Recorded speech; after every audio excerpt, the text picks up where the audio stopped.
in your book, a team of teams, and in your experience, you were bringing together all these siloed special forces, right? Rangers, SEALs, Green Beret, all that.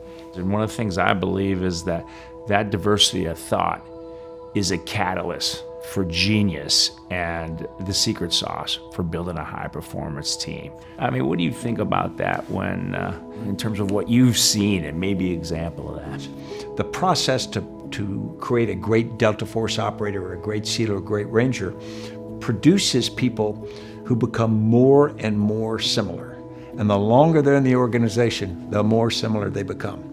Now that gives you a certain predictability. If you go on an objective, if you have a problem, you know what they'll do, they can trust each other. But it's precious little diversity, and it's frightening little diversity. And what we found is when we got into a complex war, for a very tactical task, that's fine.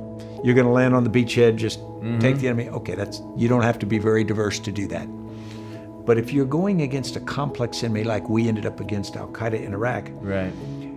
This homogeneous culture sees the problem a certain way, assesses the problem a certain way, and has a reflexive way to respond because that's what they are.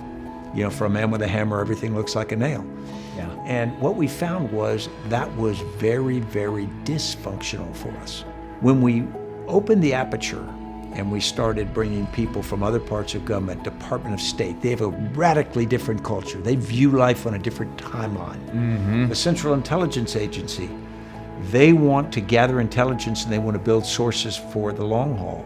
State Department wants to create conditions. The military wants to hammer the nail and go home. I think we've got to understand diversity is not a nice thing to do. It's not something you do because you want to be fair. It's not something you do that, you know, makes people feel good.